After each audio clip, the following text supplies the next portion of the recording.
Hello friends, कैसे हैं आप सभी लोग। आई होप आप सभी लोग अच्छे होंगे। तो आज आप लोगों को मैं डीएलएड सेकेंड सेमेस्टर 2022 में आज आप लोगों को पेपर थर्ड यानी विज्ञान, जिसमें मैं आप लोगों को चैप्टर आपका ये 7 है, संतुलित आहार, पार्श्विकरण तथा रोगों से बचने के उपाय, इसके बारे में बताने वाली हूँ। तो सबसे पहले हम आपको बताते हैं कि संतुलित आहार क्या होता है। ठीक है, तो संतुलित आहार को पढ़ने से पहले हम आहार के बारे में जान लेते हैं कि आहार क्या होता है।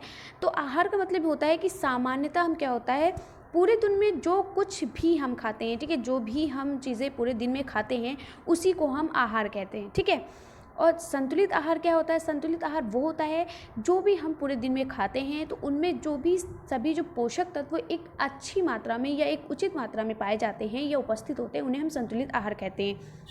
यानी कि संतुलित आहार का मतलब होता है, भोजन करने का मतलब ये नहीं होता है कि आप कुछ भी भोजन कर ले, यानी कि उसमें आपके पोषक तत्व ना मिले हों।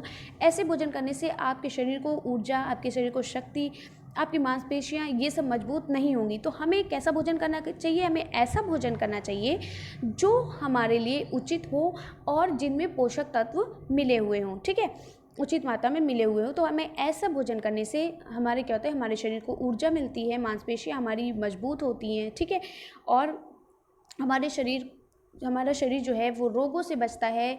तो हमें कैसा आहार लेना चाहिए, ऐसा आहार लेना चाहिए जिसमें पोषक तत्व उचित मात्रा में मिले हों। ठीक है, तो ऐसे आहार को हम संतुलित आहार कहते हैं। भोजन करने का मतलब ये नहीं कि आप सिर्फ अपना पेट भरें। भोजन करने का मतलब ये है कि आपके शरीर की मांसपेशियाँ मजबूत हों, आपके शरीर की हड्डियाँ मजबूत हों, आपके शरीर को ऊर्जा मिले। ठीक है, इस तरीके से अगर आप भोजन करते हैं यानी जिनमें पोषक तत्व मिले होते हैं, उन्हें हम संतुलित आहार कहते हैं।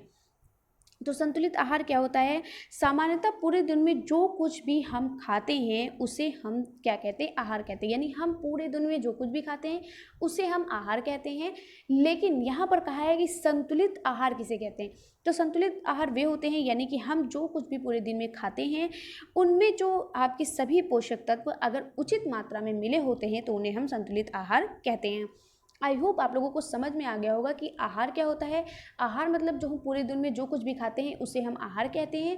और संतुलित आहार किसे कहते हैं, आहार जो हम पूरे दिन में जो कुछ भी खाते हैं अगर उसमें पोषक तत्व उचित मात्रा में मिले होते हैं या उचित मात्रा में उपस्थित होते हैं, उन्हें हम संतुलित आहार कहते हैं। तो चलिए एक बार फिर से पढ़ लेते हैं। सामान्यतः पूरे दिन में जो कुछ भी हम खाते हैं उसे आहार कहते हैं, और जिस आहार में सभी पोषक तत्व उचित मात्रा में उपस्थित हों उसे संतुलित आहार कहते हैं। ठीक है, आई होप आप लोगों को समझ में आ गया होगा। आगे बढ़ते हैं। संतुलित आहार न लेने के कारण शरीर में पोषक तत्वों की कमी होने लगती है। ठीक है, हमारे शरीर के अंदर क्या होता है, पोषक तत्वों की कमी होने लगती है। बच्चे कुपोषण के मरीज हो जाते हैं। कुपोषण मतलब जिनमें पोषक तत्वों की कमी होती है, यानी जिनमें कुपोषण तत्व नहीं पाए जाते हैं उन्हें हम कुपोषण कहते हैं। तो संतुलित आहार ना लेने के कारण शरीर में पोषक तत्वों की कमी होने लगती है, आप कुपोषण से ग्रसित हो जाते हो, और जिससे शरीर कमज़ोर होने लगता है, हमारी मांसपेशियाँ ढीली हो जाती हैं, सिकुड़ने लगती हैं, शरीर की वृद्धि रुक जाती है, बहुत ज़्यादा थकान होने लगती है, बहुत चिड़चिड़ेपन होने लगता है या घबराहट सी होने लगती है, कमज़ोरी होने लगती है, और आपके जो शरीर का जो वज़न है यानी आपका जो बॉडी वेट है वो भी क्या होता है, कम होने लगता है। हाथ पैर पतले हो जाते हैं, पेट फूल जाता है, शरीर में सूजन आने लगती है। तो इन सभी के लिए हमें क्या करना चाहिए, एक ऐसा आहार लेना चाहिए जिसमें क्या होता है, पोषक तत्व उचित मात्रा में उपस्थित हों। तो संतुलित आहार न लेने के कारण शरीर में पोषक तत्वों की कमी होने लगती है, जिससे शरीर कमज़ोर होने लगता है और विभिन्न रोगों से ग्रसित हो जाता है, यानी हमें कई तरीके की बीमारियां होना शुरू हो जाती हैं। ठीक है, तो ये था संतुलित आहार आपका। आगे बढ़ते हैं, अगला है परिरक्षण। ये सभी मैं उन्हीं प्रश्नों को लाई हूँ जो आपके पेपर में पूछे जाते हैं। ज़्यादा बकवास पढ़ाने की ज़रूरत नहीं है, ना मैं ज़्यादा बकवास चीज़ें पढ़ाती हूँ, उतना ही पढ़ाती हूँ, लिमिट पढ़ाती हूँ जो आपके पेपर में हमेशा पूछे गए और पेपर में पूछे जाएंगे। फालतू की चीज़ें यहाँ पर नहीं पढ़ाई जाती हैं। तो अगर आप चैनल पर नए हैं तो चैनल को लाइक, सब्सक्राइब और शेयर कर लीजिए, बेल आइकन को प्रेस कर लीजिए ताकि आने वाली नोटिफिकेशन आप तक पहुँच सके। तो चलिए देखते हैं परिरक्षण क्या होता है। परिरक्षण वह क्रिया है जिसके द्वारा भोज्य पदार्थों को लंबे समय तक ताज़ा और सुरक्षित रखा जाता है। यानी किसी भी तरीके का जो भोज्य पदार्थ है उसको हम क्या करते हैं, बहुत लंबे समय तक उसको ताज़ा और सुरक्षित रख सकते हैं। कैसे रख सकते हैं, जैसे आप अचार बनाते हैं आम, जैसे आप क्या करते हैं, आम का जो अचार बनाते हैं तो आम को सुरक्षित रखने के लिए उसको अचार बनाकर रख लेते हैं, तो उसको सालों साल खाते हैं। ठीक है, या क्या होता है, आंवले का मुरब्बा बना लिया, उसको साल भर में खाया। ठीक है, कई सारी ऐसी चीज़ें होती हैं जिनको आप क्या करते हैं, आप लंबे समय तक ताज़ा और सुरक्षित रखते हैं। ठीक है, इन्हीं को हम परिरक्षण कहते हैं। यानी किसी भी भोज्य पदार्थ को लंबे समय तक ताज़ा और सुरक्षित रखा जाता है, उसे हम भोज्य पदार्थ कहते हैं। आपको पता चल गया होगा कि परिरक्षण क्या होता है।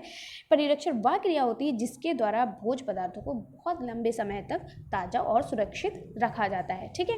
जैसे आप अचार बनाकर रखते हैं, आंवले का मुरब्बा बनाकर रखते हैं, बहुत सारी ऐसी चीज़ें हैं जो आप बनाकर रखते हैं, जैसे जैम वगैरह बना लेते हैं, ठीक है, जैम वगैरह मिलता है। तो इस तरीके से क्या करते हैं आप, आलू होते हैं, आलू के आप चिप्स वगैरह बना लेते हैं, तो वो आप साल भर उनको फ्राई करके खाते हैं, ठीक है। तो इस तरीके से आप ऐसे भोज्य पदार्थ जिन्हें आप लंबे समय तक सुरक्षित रख सकते हैं और ताज़ा रख सकते हैं, ऐसे हम भोज्य पदार्थों को हम क्या कहते हैं, या ऐसी प्रक्रिया को हम क्या कहते हैं, परिरक्षण कहते हैं। आगे बढ़ते हैं, भोजन के परिरक्षण की विधियाँ, यानी भोजन में परिरक्षण की विधियाँ कौन कौन सी होती है। कई तरीके से हम अपने भोजन को सुरक्षित और ताज़ा रख सकते हैं। कैसे? कई सारी विधियाँ, जैसे अंतराल से उबालना और ठंडा करना। अंतराल से उबालना और ठंडा करने का मतलब क्या है, जैसे कि आपने किसी चीज़ को 1 घंटा ठंडा किया, फिर आधा घंटा उसको 1 घंटा गर्म किया, फिर आधा घंटा आपने उसको ठंडा रखा, तो क्या किया आपने 1 घंटा, जैसे बीच बीच में जो गैप होता है, अंतराल मतलब एक गैप बीच में जो होता है, ठीक है। जैसे क्या होता है 1 से 2, 2 से 3, इस तरीके से जो बीच में गैप होता है, इस तरीके से, ठीक है। आपको बता देती हूँ, जैसे आपने कहा 1 से 2, क्योंकि बीच में क्या है 30 मिनट का गैप हो गया या 60 मिनट का गैप हो गया, इस तरीके से, ठीक है। तो इसे हम अंतराल कहते हैं, ठीक है। सुखाना, आप किसी चीज़ को सुखा कर भी आपके, जैसे कि आप क्या करते हैं, आम को सुखा लेते हैं तो उसकी खटाई बना लेते हैं, ठीक है, ठीक है। इस तरीके से किसी चीज़ को ठंडा करके रखना, ठीक है, हिमीभूत करना यानी फ्रीजिंग कर लेना, ठीक है। इस तरीके से आप अपने भोजन को सुरक्षित रख सकते हैं या ताज़ा रख सकते हैं। रसायनों द्वारा भी आप अपने भोज्य पदार्थों को सुरक्षित और ताज़ा रख सकते हैं, जैसे कि आपका जैम वगैरह होता है, या आपके जो चिप्स वगैरह के आपके पैकेट मिलते हैं, या कुरकुरे वगैरह, ये सब क्या होते हैं, इनको रसायनों के द्वारा क्या किया जाता है, सुरक्षित रखा जाता है। डिब्बाबंदी, डिब्बा जैसे मुरब्बा होता है, उसका डिब्बा होता है, ठीक है, जैम वगैरह का डिब्बा होता है, इन सब के डिब्बाबंदी के द्वारा आप क्या करते हैं, भोज्य पदार्थों को सुरक्षित रख सकते हैं, ठीक है। तो ये थी आपकी भोजन के परिरक्षण की विधियाँ क्या क्या हैं। अंतराल से उबालकर और ठंडा करना, सुखाना, ठंडा करना, हिमीभूत करना यानी फ्रीजिंग करना रसायनों द्वारा, और डिब्बाबंदी के द्वारा। आगे बढ़ते हैं, पाश्चुरीकरण बहुत ही ज़्यादा इम्पॉर्टेंट है, मोस्ट इम्पॉर्टेंट है, जितना हम कहें उतना ही कम है, ये हमेशा पूछा जाता है और पूछा जाएगा, इसको एकदम रट्टा मान लीजिए। पाश्चुरीकरण क्या होता है। फिलहाल ये जो मैंने तीनों आपको पढ़ाए, एक संतुलित आहार पढ़ाया, दूसरा आपको मैंने क्या पढ़ाया कि भोजन को किस तरीके से सुरक्षित रखते हैं, यानी परिरक्षण किसे कहते हैं ये, और तीसरा जो आपका हम पढ़ाने जा रहे हैं पाश्चुरीकरण। तीनों मोस्ट इम्पॉर्टेंट हैं। मैं चाहती तो आपको जो इसका खुद का चैप्टर आपका जो है वो स्वास्थ्य एवं रोग वाला, उसी में ये आता, लेकिन मैंने उसमें नहीं पढ़ाया। हो सकता आप स्किप कर दे वीडियो और अच्छे से नहीं पढ़े पूरी वीडियो, तो इसलिए मैंने इसकी इन तीनों हेडिंग की एक अलग वीडियो मैंने सोचा कि बना दूँ, ताकि आप अलग से वीडियो देखेंगे तो आप ज़रूर इसको पढ़ेंगे। हो सकता है वो वाली वीडियो लंबी हो जाती तो आप उसको नहीं पढ़ते। तो चलिए देखिए, पाश्चुरीकरण विधि क्या होती है। पाश्चुरीकरण में क्या होता है, इसको पाश्चुरीकरण विधि नाम कैसे पड़ा, सबसे पहले ये जानते हैं। एक वैज्ञानिक थे लुईस पाश्चर, आपने सुना होगा नाम वैज्ञानिक का, लुईस पाश्चर जी का। तो वैज्ञानिक लुईस पाश्चर थे, उन्होंने भोजन के परिरक्षण के लिए एक उत्तम विधि खोजी थी, उन्होंने सबसे अच्छी विधि खोजी। उन्होंने कहा कि और इस विधि को पाश्चुरीकरण विधि कहते हैं, क्योंकि उनका नाम लुईस पाश्चर था, इसलिए उनके नाम पर यह विधि पड़ गई पाश्चुरीकरण विधि, ठीक है। तो पाश्चुरीकरण विधि कैसे पड़ी, लुईस पाश्चर के नाम से पड़ी। किसके नाम से, लुईस पाश्चर। वैज्ञानिक लुईस पाश्चर ने भोजन के परिरक्षण के लिए एक उत्तम विधि खोजी, इस विधि को पाश्चुरीकरण विधि कहते हैं। इस विधि में दूध को पहले आधा घंटा यानी 63 डिग्री सेल्सियस पर, फिर 15 मिनट 72 डिग्री सेल्सियस पर गर्म करते हैं। देखिए बीच में अंतराल है, ठीक है। इसके बाद तुरंत 10 डिग्री सेल्सियस तक ठंडा करके, ठीक है, यहाँ पे डिग्री लगेगा, ठीक है, 10 डिग्री, यहाँ पे भी डिग्री लगेगा, यहाँ पे भी डिग्री लगेगा, ठीक है। 10 डिग्री सेल्सियस तक ठंडा करके जीवाणु रहित पैकेट में बंद करके ठंडे स्थान में भंडारित कर लेते हैं, ठीक है। समझ में आ गया क्या किया इन्होंने दूध को किस तरीके से सुरक्षित रखा। इन्होंने क्या किया, इन्होंने पहले आधा घंटा 63 डिग्री सेल्सियस पर, फिर 15 मिनट 72 डिग्री सेल्सियस पर गर्म किया, ठीक है, यानी धीरे धीरे गर्म किया, ठीक है। उसके बाद इन्होंने क्या किया, उसके बाद तुरंत क्या किया, 10 डिग्री सेल्सियस तक ठंडा करके जीवाणु रहित यानी बैक्टीरिया रहित जीवाणु रहित पैकेट में बंद कर ठंडे स्थान में भंडारित कर लिया, ठीक है। इस तरीके से इन्हें दूध को बचा लिया। अगला है बीमारियों से बचाव, यानी कि हम बीमारियों से किस तरीके से बचाव कर सकते हैं, ठीक है। तो बीमारियों से कैसे बचाव कर सकते हैं, अभी मैंने आपको बताया कि सबसे पहले हमें क्या करना चाहिए, संतुलित भोजन लेना चाहिए। भोजन करने का मतलब ये नहीं कि हमें किसी भी तरीके का भोजन करना चाहिए उसमें पोषक तत्व मिले ही ना हो, उसमें पोषक तत्व शामिल ही ना हो, ठीक है। तो हमें सबसे पहला पॉइंट आप यही लिखिएगा कि हमें किस तरीके का भोजन करना चाहिए, संतुलित भोजन करना चाहिए। यानी कि जिन आहार में या जिन भोजन में सभी पोषक तत्व अगर उचित मात्रा में मिलते हैं तो हमें इसी तरीके का भोजन करना चाहिए, ठीक है। दूसरा है, खाना बनाने से पहले हमें हाथों को अच्छे से धो लेना चाहिए, हमारे हाथ गंदे नहीं होने चाहिए। इससे हमें तो कीटाणु हमारे अंदर जाएंगे ही जाएंगे और जिनको हम सर्व करेंगे खाना उनके अंदर भी कीटाणु जाएंगे। फिर क्या, प्रतिदिन की दिनचर्या में अच्छी आदतों का होना। अच्छी आदत कैसे, जैसे नियमित व्यायाम करना, ठीक है, एक्सरसाइज वगैरह करना, ठीक है, सुबह उठकर एक्सरसाइज वगैरह करना, संतुलित आहार लेना, जैसे भी मैंने आपको बताया है कि ऐसे आहार लेना, ऐसा भोजन लेना जिसमें पोषक तत्व उचित मात्रा में मिले हो, ठीक है। और क्या है, सुबह जल्दी उठना, सुबह जल्दी उठना, हाँ, रात में भी जल्दी से सो जाना।